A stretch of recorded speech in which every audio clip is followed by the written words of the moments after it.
This conference will now be recorded. Okay, so we're on Daf Lamed Aleph Amud Beis, 31b, towards the bottom there, the Mishnah, which is going to actually explain the whole situation of Shvuas Ha'edus. Shvuas Ha'edus, as we've been discussing, is when a person is approached and say, "Hey, you have testimony from me. I want you to I want you to give the testimony," and the person either on his own swears that I don't know testimony, or the guy says, "I don't have testimony," and the person, the toveya, the demander says, "Well, I'm mashbiani alecha. I'm putting an oath on you. I adjure you that you come and testify." And he says, "Amen." So he says, "Amen" to the shvur, and either way, that's considered as if he himself swore.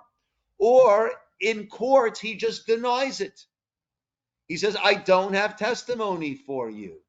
And then later on, he admits that he does have testimony. So for that, we said he needs to bring the korban ola v'yorei, the fluctuating korban, fluctuating based upon a person's financial abilities, will determine, does he bring an animal, a bird, or a flour meal offering.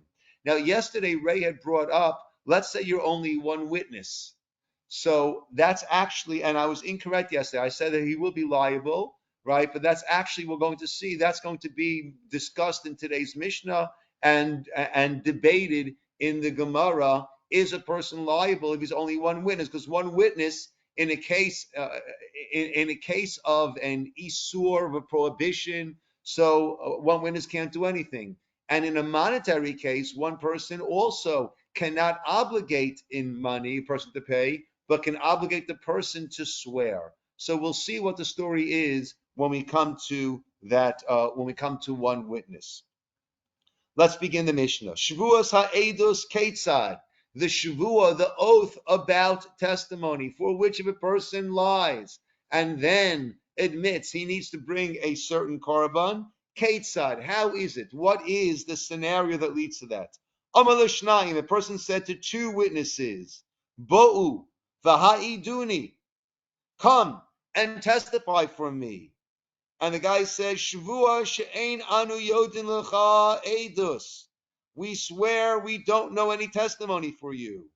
O she'amru lo, or they said to him, Ein anu yodin lecha edus. We don't know testimony without swearing. Then he then says to them, Mashbia ani aleichem. Well, I'm putting an oath on you. Va'amru amen, and they said amen, in which case it's as if they themselves swore. Hare elu chayavin, they will be liable.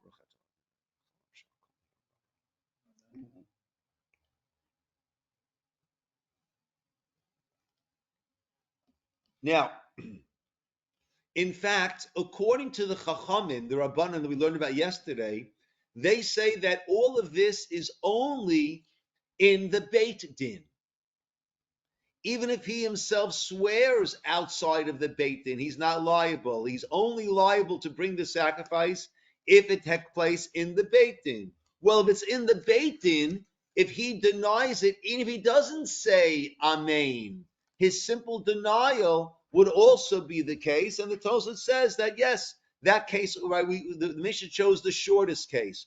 But the truth is, if he's in the Beit Din over here, then even without swearing himself or saying Amen, which is tantamount to swearing yourself, he will be liable. Hishbia aleim chamesh pa'amim chutz lebeit din. If they adjured him with this shavua 5 different times, but all of it was outside of Beit Din, and he denied it outside of Beit Din. Ubo the Beit Din, and then he came to the Beit Din. Vahodu, and he admitted, I really do know testimony. Piturin, he will be patur. He'll be exempt from bringing the sacrifice. It's only, we'll see in the Gemara, it's only if one denies it in the Beit Din. The pasuk there says, "Vuhu," right? Exact wording. Im lo yagid v'nasavono. if he will not tell. So he has to deny it in a place that he could have told. And the only place that he could have given his testimony is, of course, in the Beit Din. Kafru, I'm sorry. Yeah. Kafru, but let's say the guy outside said, I put a shvu on you, put a shvu on you, put a shvu on you. And then in the Beit Din, he denies it. Then chayavin al kol achat ba'achat. Then he will be liable for his denial of each of those claims. Each time, I should say, the fellow made the claim against him, and now he's denying all of those claims in the Beit Din, and then he admits to it. Then kafru chayavin al kol achat va'achat. Right? Then he will be liable for each and every one of them. Hishbia, and the Gemara will learn that out, because typically you're not liable, right, with one act on numerous infractions. Hishbia aleyen chamesh pa'amim bifnei Beit Din in Rekafru. In front of the Beit Din, the guy said, all right, he said, I adjure you, mashpin lechem, I don't know testimony. Again, I adjure you, I don't know testimony. All in front of the Beit Din, einan chayavin ela achat. If that was done, if those 5 denials were done in the Beit Din, he'll only be liable once. Why? Why is that different? Amar Rav Shimon Matam, what's the reason? Hoil the einam yicholim lachzor ulahodot. Once I've given my testimony or I've sworn to my inability to be an aid, to be a witness in the Beit Din, we have a ironclad rule. Kevan shehigid shuveinu chozer amagid. Once you've spoken in the Beit Din, you can't recant. You can't take that back. You can't change your testimony. Shuv, further, eino chozer amagid. You can't speak again. Right? Otherwise, we have this craziness. I testify about X on Monday, Y on Tuesday, back to X on Wednesday, back to Y on Thursday. It's a joke. So a person needs to know that what you say in a Beis Din is holy, is sacrosanct. And that's it. Once you've spoken, you can't speak again. So therefore, if the guy demanded me 5 times outside, and now I come to the Beis Din, and now I deny, and then I admit. So my one denial was to five approaches. I'm liable 5 times. But in the Beit Din, once I deny once, that's it. Even though he says to me again, and I deny again, it doesn't make a difference. Because the second time, like we said, the pasuk says, "Im lo yagid," if he will not say his testimony, nasavono. But once he denied it once in Beis Din, he can no longer give that testimony. So it's only im lo yagid if he won't give the testimony when he could give the testimony. But once he's denied it one time in Beit Din, that's it. He can't give the testimony anymore. He admits, I do know testimony. Very good. He's liable for that sacrifice, but he can't come and testify. Because Kavan Shigid, once you've spoken, once you've given your words in the Beit Din, Shuv Eino Chozer Umagid. You can't go back and do it again. So Shim explains, Matam, what's the reason he's only liable once in such a case? Hoyel ve'einam yicholin lachzor ulodot. Because they can't come back, lachzor, to come back, ulodot, and to admit and then give the testimony. Therefore, we don't have, if you did not tell, meaning testimony that you could have told. Once he denied it once, it's no longer tellable. Kafru shneim ke'echad. If both of the witnesses denied their knowledge of testimony in the Beit Din, ke'echad, as one, then shneim chayavin. they will both be liable when they admit to bring the sacrifice. V'zeh achar zeh. But if they denied it, first one denied it, and then the other one denied it, Rishon chayiv, sheni patur. The first one will be liable. The second one will be patur. Why? Tell me, guys, why will the second one be patur? Because not qualified. It wasn't tellable anymore. Once the first guy denied that he was a witness, so what are we left with? We're left with one witness. I'm only liable for denying a tellable testimony. Im lo yagid, if he will not tell, then asavo no. It's got to be a tellable testimony. But, right, as tellable as this might be right, as bad, right, no matter what, if there's only one witness, it's no longer tellable, it's no longer testifiable. And therefore, when he denies it, it's like a person who's, the guy's brother or close relative can't testify. If he denies it, it doesn't make a difference. That's not what we're talking about over here. It's got to be someone who had testimony that could have been delivered. But once you have only one witness, it's no longer tellable, testifiable. Therefore, when he denies it, he will not be liable.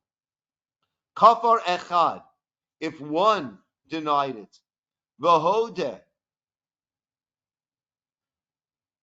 echad, if one denied it, and then v'hodeh echad, and then the other one, right, admitted, hakofer chayiv, the one who denied it will be chayiv. Just one second.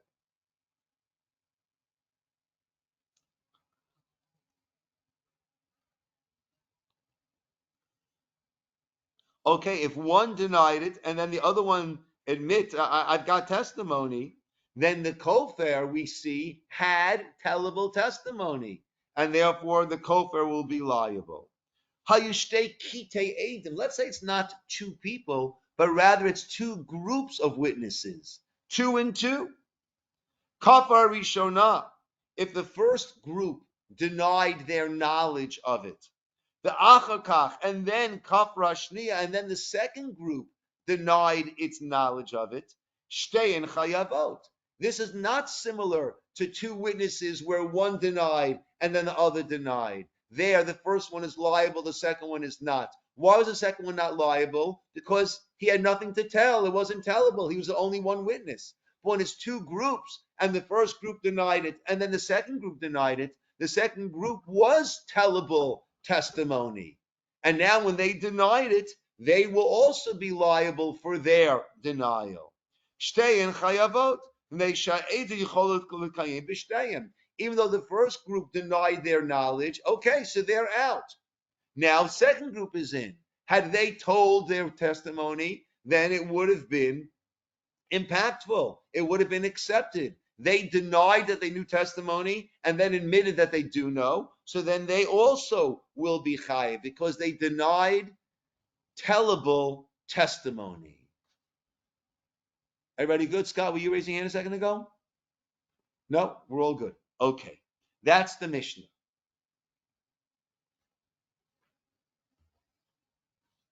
The Gemara begins. Amar Shmuel. Shmuel taught. Ra'uhu sheratz acharehen. Two guys are walking along in the street. They see this guy running after them. Amru lo. They said to him, Ma taratz acharenu. Why are you running after us? Shavua, we swear she'ein anu yodin lecha edut. We swear we don't know any testimony for you. And then they admit that they do know. Peturin, right? They will be exempt. They're not liable. They're not obligated to bring the sacrifice. Ad sheyishma'u mipiv. There they put the words in his mouth. Why? You think we know testimony? Right? We swear we don't know testimony. The guy never said to them, come and testify for me. It's only when they respond, to such a claim, a person says, come testify for me, and they respond, we don't know any testimony, only then are they going to be liable. Now, this is interesting, right? According to the Rabbanan, it's only in the Beit Din whether I did my own Shavua, or if they put a Shavua on me. This is my own Shavua. According to Rabbi Meir, my own Shavua I'll be liable for even outside of the Beit Din. According to the Chachamim, it's only in the Beit Din. This case of Shmuel, where he's running after them, it's presumably outside of the Beit Din.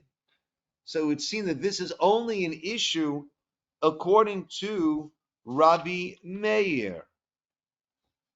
Is that the halacha though, like Rabbi Meir? If not, then why is... Unless you want to say that he ran after them. Any notes on this, Joe? Can I see your Gemara for a second? Yes, thank you. So if we rule like the Chachamim, then why is Shmuel telling me this din that seems to only be only Nogeya?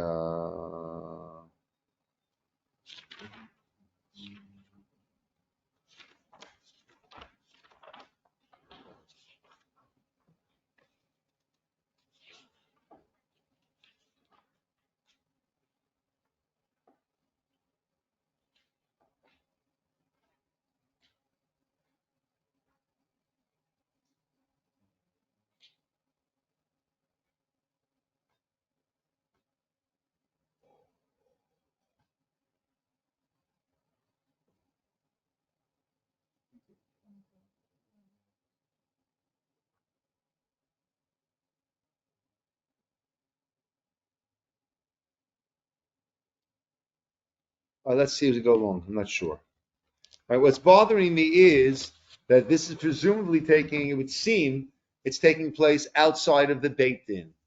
Outside of the Beit Din, only Rabbi Meir is the one who says, and we rule like the Chachamim, like the consensus opinion, not the lone dissenting Rabbi Meir opinion. In which case, why is Shmuel giving us this halacha over here, which is not really la halacha? Yet we see the little letter lamed over there by Ra'u, so it is la halacha. Okay, let's see further. So if they, yeah. It kind of refers to this, but I don't know. Look at number 35.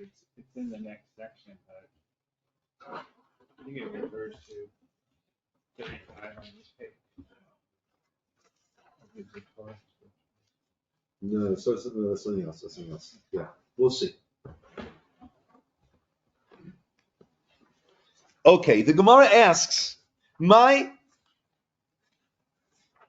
Kamashmalan, second line from the bottom on 31b, my Kamashmalan, what are you coming to teach me, Shmuel? Tanina, I know that this whole Shvuas HaEdus is only in response to a proper claim. I know that already. I learned that already in a much earlier source, in a Brisa. What does the Brisa say? Shilach biyad avdo. If he sent his servant to say, hey, come testify for my boss. Oh, she'amar lahen hanitva. Or not the claimant, but the defendant said, Mashbi'ani aleichem. I'm putting an oath on you. Shematem yodim lo. If you know testimony for the one who's claiming against me, shetavo v'taydu. I want you to come and testify. And they said, Amen. Or they denied knowing testimony. But there it wasn't the claimant who adjured them, but rather it was the defendant. Hare elu peturin. Even if they denied it and then admitted it to his servant, to the claimant's servant, or to the defendant about testimony that they had for the claimant, and they admit their pater. Ad, the top of 32a, ad sheyishma'u mipia toveya, unless they hear it right from, as we say, right from the horse's mouth. You got to hear it right from the toveya, right from the claimant, that he said, come and testify for me. It can't be come and testify for him. It's got to be come and testify for me. So therefore I know that over here, where he was running after them, and they on their own said, what are you running after us for? We swear we don't have any testimony. They didn't hear from him, come and testify for me. So why do I need Shmuel to teach me a din, a law that seems to be very clearly learned from our from this Braita? The Gemara explains, no, Shmuel is taking it a step further. Ratz achareyan itzrichale. No, I needed this case of him running after them. Why? Sakta chamina. I might have thought, yes, if the Eved says something, if the servant says, go testify for him, that's nothing. If the defendant says, go and testify for the claimant, that's nothing. It's got to be the claimant himself. But I might have thought, Kavan Daratz Achareyan, running after them, it's command Amr Lahu dummy. It's as if he said to them, why is he running after them? Everyone knows why he's running after them. He's running after them to say, come testify. So I might have thought it's as if he said to them, come testify on my behalf. And therefore I would have thought that maybe their denial would obligate them in bringing this sacrifice. Come Ashmalan, come Shmuel to teach me, no. Even though it's he, the claimant, is running after them, and it's clear that he's running after them for testimony, and they denied having the testimony, no, being that he didn't say those magic words, Bo'u, come, Vaha'iduni, come and testify for me, right? They will not be liable for their denial. The Gemara says, but 1 second, Vaha'nami tanina, that was also learned. I don't need Shmuel to teach me that. Where was that learned? In our Mishnah. Our Mishnah that we just learned. Shavuot ha'edut ketzad. How do we come to this point that a person needs to bring this carbon oliviyore, this sacrifice, for his denial of knowledge of testimony? Amar le'edim. The Mishnah said clearly, if he said to the witnesses, Bo'u v'ha'iduni, come and testify for me. So the Mishnah clearly said that when does this whole issue kick in? It has to start with the claimant saying to the witnesses, Bo'u, come, v'ha'iduni, and testify for me. And they respond, Shvuah, etc. We swear that. So we see Amar in. If he said it to them, in. Yes, that's what sets this whole series into motion. Lo Amar, lo. If he did not say it to them, then no, they will not be liable to obligate to bring the sacrifice. So Shmuel, why are you telling me this din that we know? The Mishnah said clearly, Amar l'shnayim, if he said to them. Amar in, lo Amar lo. The Gemara says, no. Amar lav dafka. I might have thought, he doesn't have to say it. It's not specifically dafka, only pikayun, only if he actually said it. No. As long as he made it clear that I want you, he's running after them, that's like saying it. I might have thought, were it not for Shmuel, that his saying it is not required. He must convey to them that he wants them to come testify. And running after them is conveying to them that he wants them to come testify. Kamash, right? Therefore, Shmuel needed to tell me that no, that it is dafka. Only if the claimant himself actually says to them the magic words, Bo'u, come, v'ha'iduni, and testify for me. De'ilo temach, and I'll prove that to you. I'll prove to you that Amar, when it says in the Mishnah, and he said, it doesn't always mean that he has to have said. And short of that, it wouldn't happen. Sometimes no. And when it says Amar, that's how we are depicting it. But even if he conveys it, that's enough. Let's hear. Dilo temachi gabi pikadon. When I am watching Ness's object, Diktani that we said, and now it's gone, so I'm going to swear about it. Shvuot HaPikadon, the Mishnah later on 36, says, Shvuot HaPikadon, the oath about an item that was deposited by me, and now it's gone. Ketzad, how does that work? Amar, if Ness would say to me, Tain li pikadon, sheyesh li biadecha. If Ness says, give me that object that you're watching for me, Rabbi Siner, and I start denying it, right? And then, in fact, I have it, I'm liable. Hachanami amar in lo amar lo. Are you going to say there also, or only if Ness said to me those words, give me the pikadon? And if he sends someone else to say, hey, Ness sent me to get the pikadon, or if he walks by and I start denying it without him saying anything, right? V'kichesh b'amito. It says over there, I'm liable if I do what? If I deny it to my friend, when in fact I've got it, regardless of what he says. So we see over there that I'm liable for my denial, regardless of what the owner said to me. So even though the Mishnah said, and the owner said, give me my object, it's lav davka. Even if he doesn't say, give me my object, as long as he conveys to me, I want my object, and I deny it, I'm liable. So to over here. Ella, what do you have to say? Amar, when it says over there that Ness said to me, give me my object, and I denied it, lav dafka. It's not only if he said it to me, as long as he conveyed to me, I want my object, and I deny it, and I swear, I'll be liable. Hachanami, so to over here. When it said, so to over here, when it says, Amar lishnayim, when it says Amar lishnayim, over here it could mean lav dafka. Right? And it's not that the claimant has to say to the two witnesses those magic words, two words, bo'u, come, hayiduni, testify for me. In English, it's 4 words. In Hebrew, it's 2 words. Right? Say it's lav dafka. Right? No, as long as he conveys to him that he wants them to come testify, and they deny their knowledge of testimony, and then they admit, they'll be liable. Hachanami lav dafka. And therefore, I would have thought that it's not, they have to say those words. Therefore, I needed Shmuel to come and say that, no, you're only liable if he said those magic words to you. So we want to bring a proof, just like over there, it's lav dafka. It's not literal that Ness, the owner, had to say to me, the watchman, give me my object.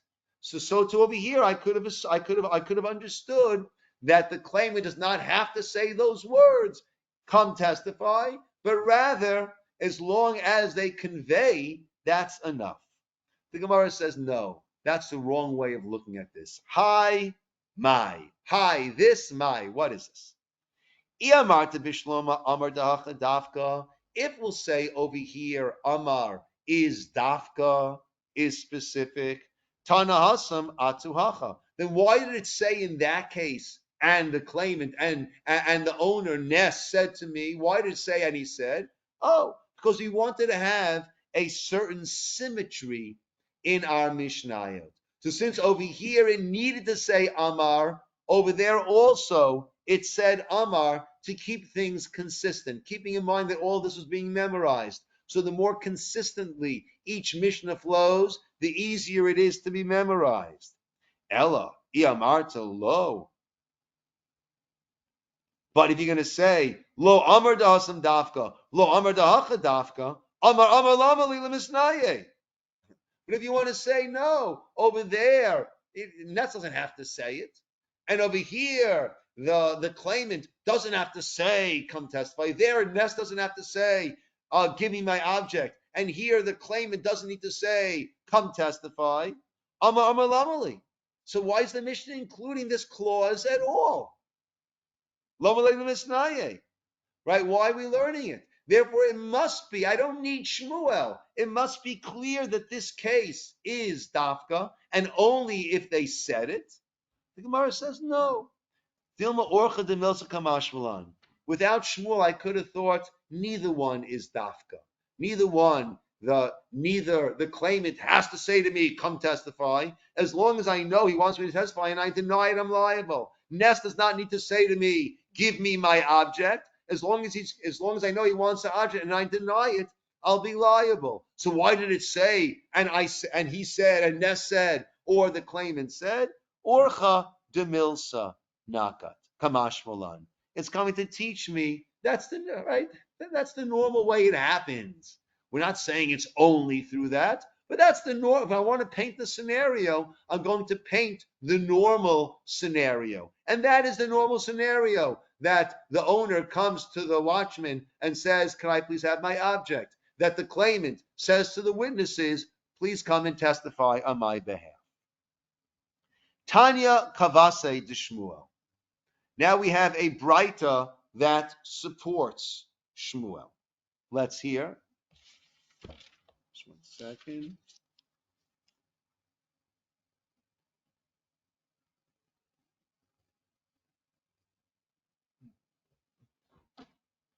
Yeah. So whereas before, this is important structurally, gentlemen, whereas before the first two cases that we brought as a challenge to Shmuel, that was from a Mishnah. And there, if it's in a Mishnah, it's a challenge to Shmuel. Shmuel, why do I need you to tell me a din as if it's your din? This is in the Mishnah. Everyone knows this din. This is not your din. This is the Mishnah din. Because everybody knew all of the Mishnahs. Not everyone knew all of the Braitot. Again, we have the body of Tanaic teachings. Rebbe chose those which would comprise the Mishnah, and those everyone knew. Everything that Rebbe did not choose was relegated to outsider status and is called a Braita. Braita, bra, means outside in Aramaic. So everyone knew the Mishnayos. If I'm saying something that's said in a Mishnah, that's a challenge to me. Siner, who needs you? Shmuel, why are you telling me this? Tanina, we learned it in a Mishnah. But if I'm saying something and then we find a Braita to support me, that's a pat on my back. That's not a challenge to me. That's a support to me. It's not why you tell me this. I didn't know the Braisa. Oh, but I guess I'm right. Oh, that's great.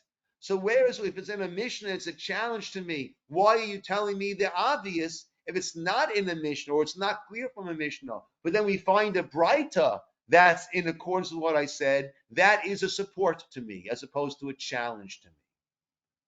Tanya Kavate de Shmuel. We found a Braita. Tanya, we learned in a Braita. Kavate, similar to Shmuel, along the lines of Shmuel. Ra'u Shabach Hareyan. The Braita says this case. He saw them coming after him. Amrullah, they said to him, Ma tabacharenu. Why are you following us? Shavua she'ein anu yodin lecha edut. We swear we don't know any testimony. But he didn't say to them the magic words. Bo'u v'haiduni. Come, testify for me. Piturin. There they will be pater. V'im b'pikadon. But if it's a case of Ness having given me something to watch, there, regardless of Ness claiming it from me, if I deny that I have it, then I will be chayavin. Then they will be liable. Okay, good. Ian, good to see you on the camera. Good. We're on 32a, about 2/5 of the way down. Rabbi, question. In the last couple of 100 years, have there been any challenges that have been, proved any of the rabbis wrong in the interpretation in anything in the Mishnah? That they didn't. Was there anything that they missed? Okay, so that gets into a much debated topic. When it comes to Torah understandings, when it comes to our derivations from the Torah, our Torah understandings, so there, if this is what the sages of the Talmud said, then that is how we go.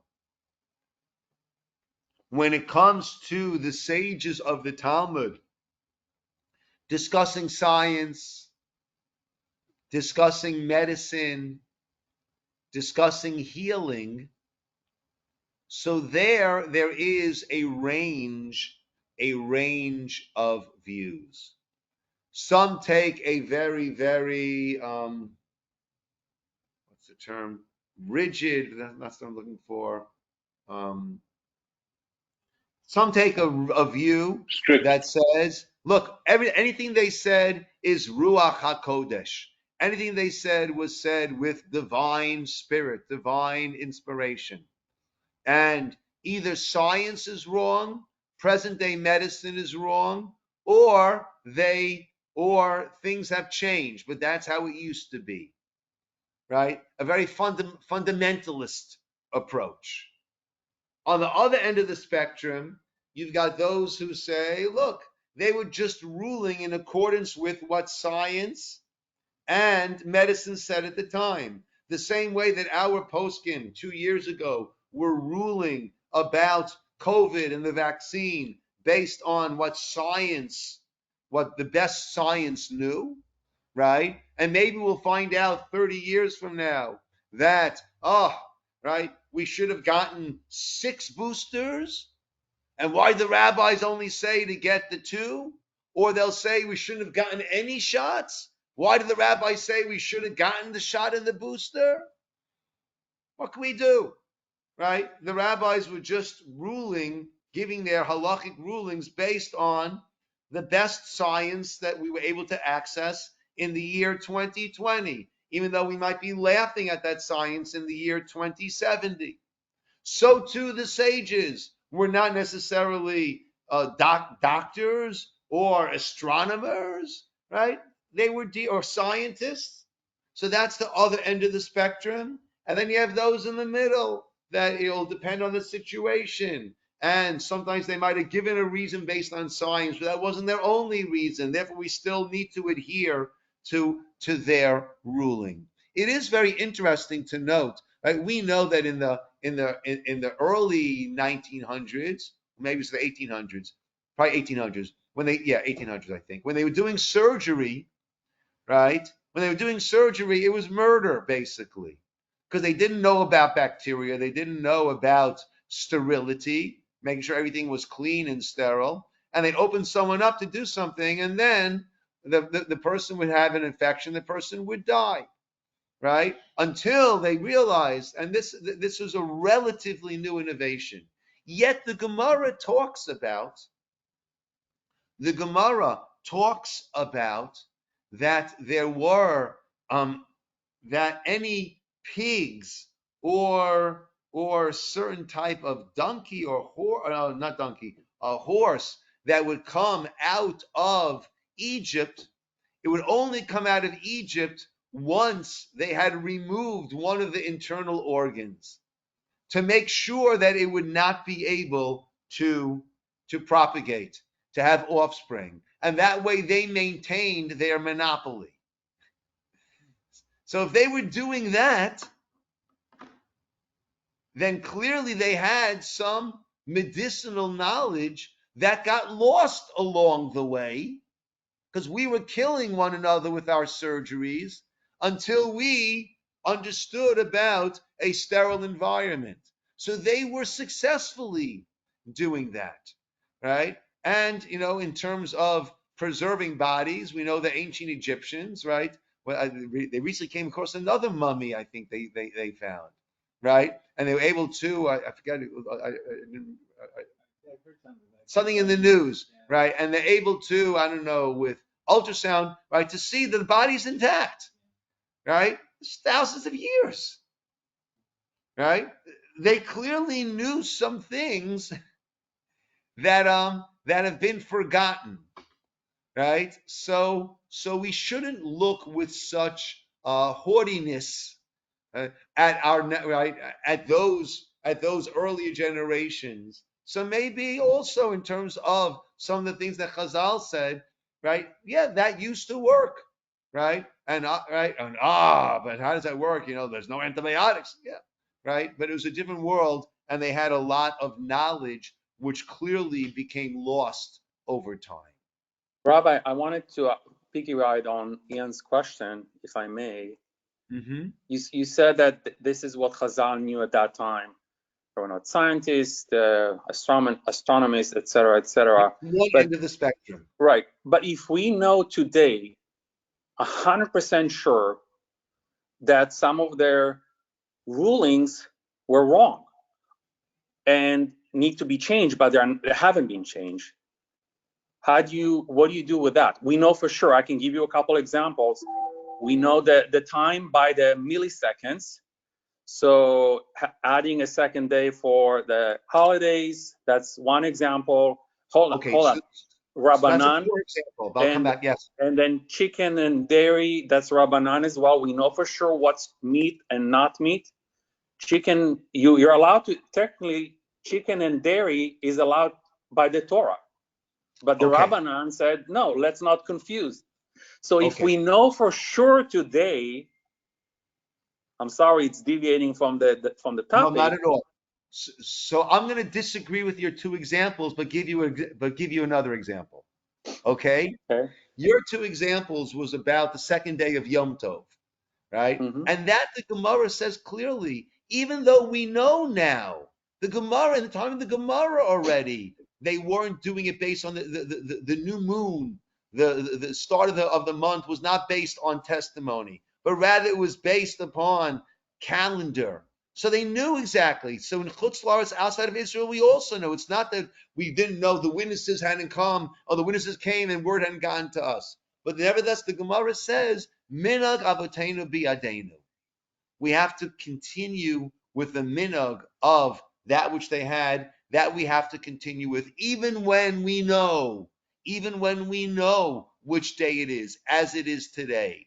The reason for that, different reasons are given. However, we don't celebrate Yom Kippur 2 days, but neither did they then. But in Israel, they celebrate the holiday 1 day. Only abroad, we celebrate 2 days. And it was because of the fires and the timing and the times. It's announcing the month.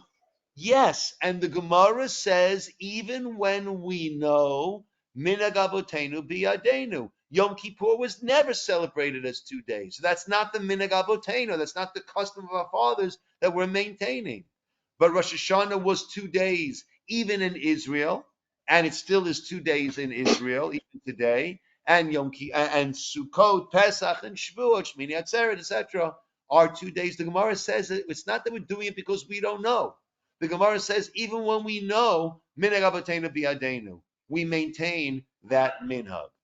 Now, in terms of chicken and meat, so that is clearly D'Rabbanan.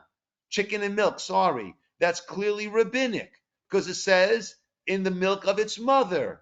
Last we checked, and everybody knew chickens don't have milk, right? But it is Rabbi Yossi Aglili allowed it. But the consensus amongst the Rabbanan was to not allow it because people will confuse it. And I would say the same thing even today, right? Are you having a chicken burger? Are you having a turkey burger? Are you having a beef burger? I don't know, right? It's all easily confused. So that same confusion that we had then, we still have nowadays. So that rabbinic one still stands for me. But let's take another example. We don't take medicine on Shabbos. Why not? Because you might be grinding up those herbs to make your pills. Now, thank God I've reached 60, right? I've never once ground up any herbs to make a pill.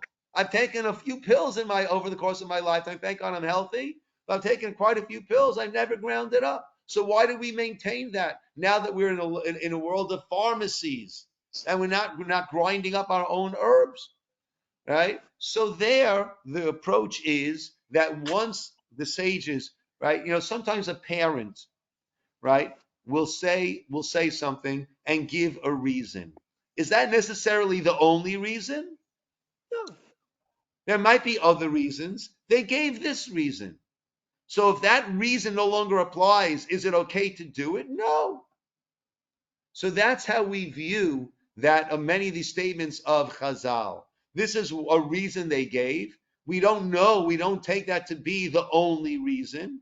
And therefore, right, even if we hadn't been grinding up our pills for a long time, we still won't take that medicine on Shabbat. Of course, if a person is ill, etc., etc., etc. We're talking about within the parameters of the halacha, right? Another example is that the Gemara says, I'm allowed to kill, I'm not allowed to kill an animal on Shabbos, right? But only an animal that reproduces. Lice, the Gemara says, I can. Why? Lice and fleas, because they don't reproduce.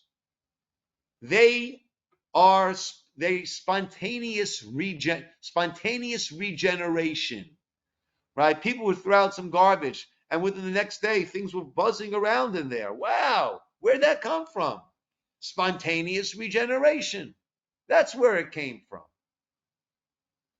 Now we know that we just don't see the eggs of those of the lice. That's so small. But there is, according to our understanding of science today, there is no spontaneous regeneration, right? So if that's the case, so I should not be allowed to kill a louse on Shabbos, right? Nevertheless, we maintain that halacha as it was established, right? Perhaps there's other reasons to allow, whatever it might be, right? So there are such examples, right? But at the same time, I think it's important.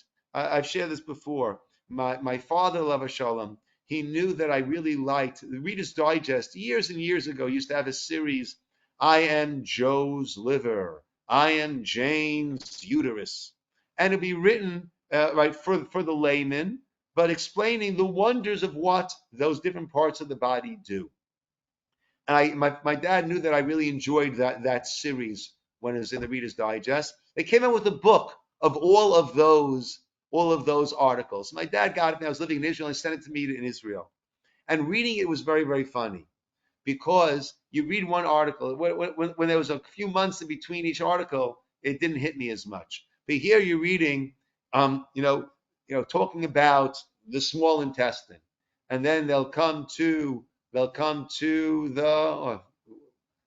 It erupts sometimes when a person has what's it called when the food gets the appendicitis, right? So they say, oh, that is a useless leftover from evolution.